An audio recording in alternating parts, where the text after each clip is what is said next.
Welcome to Political Soapbox, your go-to platform for political discussions. In today's video, Anand Ranganathan and Arnab are observed critiquing Mahua and her controversy on cash to query scandal.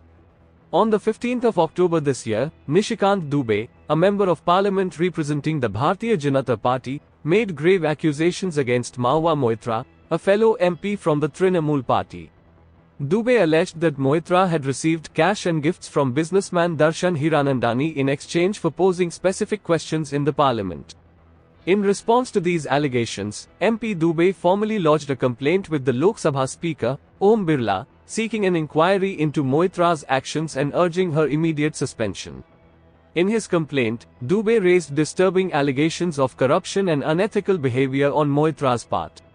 He highlighted the alleged exchange of bribes between Moitra and businessman Darshan HIRANANDANI, where money and gifts were reportedly given in return for raising questions in parliament that favored HIRANANDANI's business interests. These allegations were based on a letter received by Dubey from advocate Jaya Anand.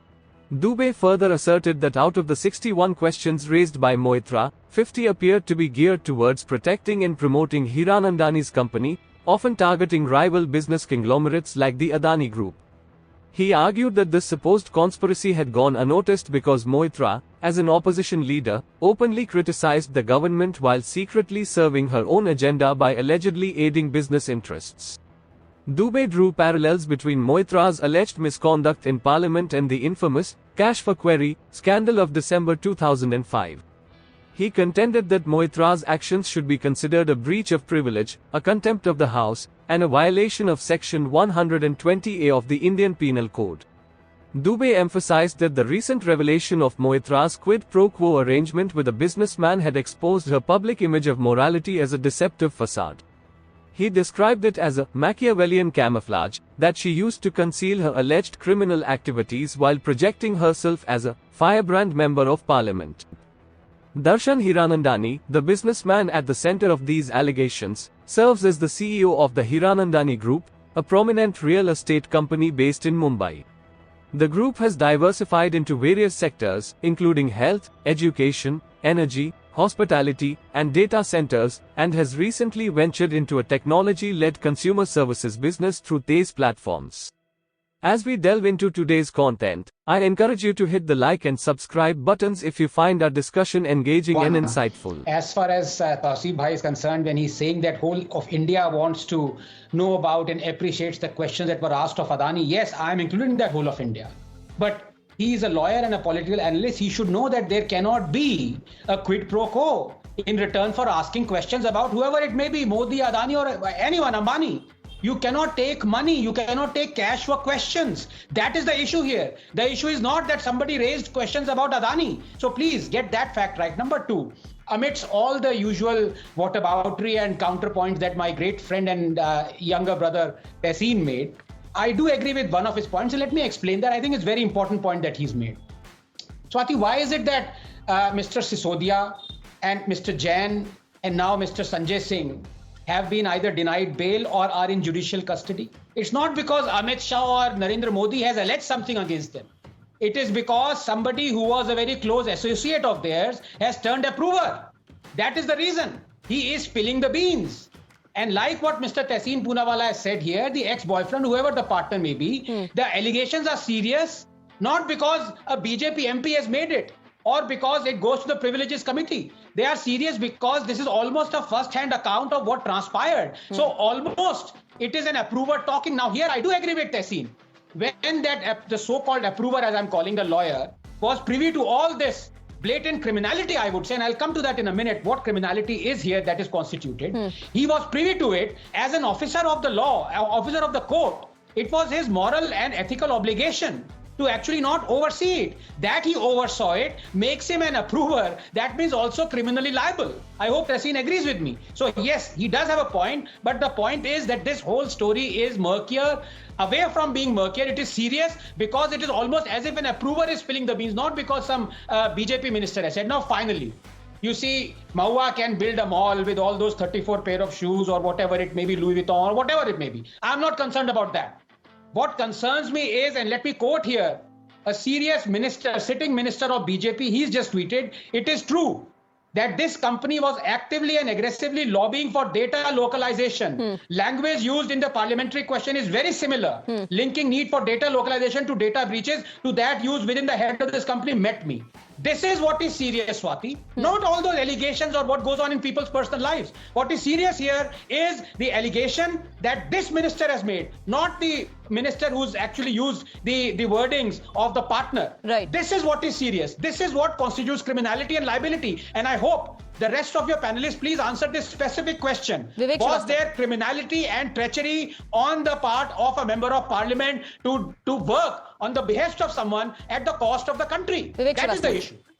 She must realize out here that the allegations have nothing to do with the fact whether she had a friendship or whatever her equation with this lawyer called Jai Anand Ranganathan has been in the past, who is an advocate of the Supreme Court of India, whose letter to Nishikant Dubey, Member of Parliament in the Lok Sabha, has been annexed by Nishikant Dubey in his letter to the Lok Sabha authorities.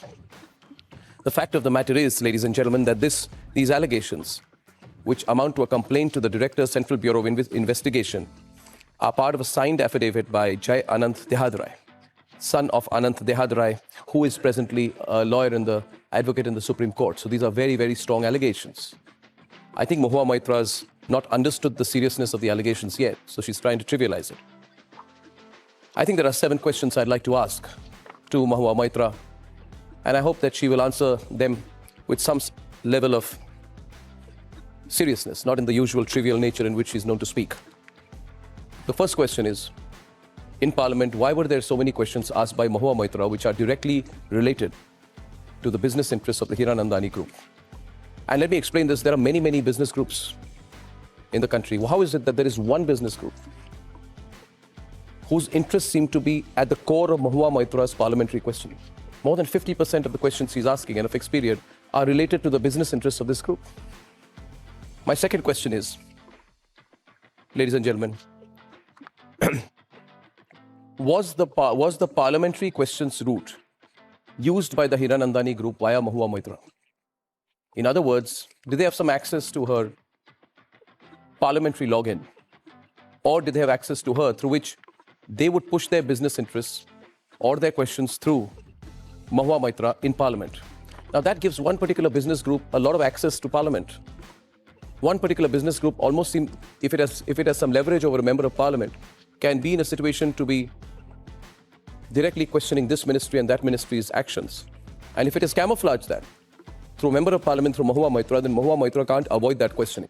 That's why Mahua Moitra better get serious. The third question is, will the IT logs through the National Informatics Centre reveal whether Mahua Moitra shared her parliamentary login details? If she has, she should quit Parliament and quit politics. She is trivializing it. She is saying, oh, but everybody uses parliamentary secretaries to ask questions. That's not the point. Mahua Moitra, you need to understand that the HIRANANDANI group have access to your login. Fourthly, was Mahua Moitra on the HIRANANDANI side in his business war with the ADANI group? It is believed ADANI and HIRANANDANI group have had some kind of a clash or battle or competing business interests. Mahua Moitra has taken a constantly anti-ADANI position and has tried to portray it as if it is a principled position. But rather than being a principled position, was it the result of her unusually close equation with this business group called the HIRANANDANI group? Fourth, as the Minister for IT, Rajiv Chandrasekhar, tweeted today very significantly, how is it that the language of the HIRANANDANI group's requests and lobbying and the language of Mahua Moitra's questions in a parliamentary questions placed, how are they so similar? How can this be a coincidence, viewers? You see, viewers, people don't come from a position of clarity and purity of intent. You want to take on the ADANI group, take it on as much as you want, but are you taking them on your own? Are you taking it on the prodding or influence of another corporate group? Then you are an agent for a corporate group. Next question, does the trail of Mahua Moitra's parliamentary questions have a link to the HIRANANDANI interest? Instead of answering, now Mahua Moitra is going on with this whole funny thing that I had a relationship with this lawyer, the relationship broke, he didn't return various gifts, and we fought, and then she's trying to make this out to be a very trite issue. Mahua Moitra, it is not a small issue. It doesn't matter who you had a friendship with, who broke off from you, who you broke away from, it is irrelevant. So instead of answering, is she trying to, foolishly as usual, trying to divert public attention from this huge scandal by talking about this friendship gone sour kind of angle? Ladies and gentlemen, the whole country is asking this question because if members of parliament become the voice for corporates in parliament and not the voice of the people, then they should be disowned by the political parties who put them there in the first place. We'll see how the Trinamool Congress responds, but the fact is that the Trinamool Congress Member of Parliament, Mahua Moitra, is in a terrible, dangerous cash for queries scandal.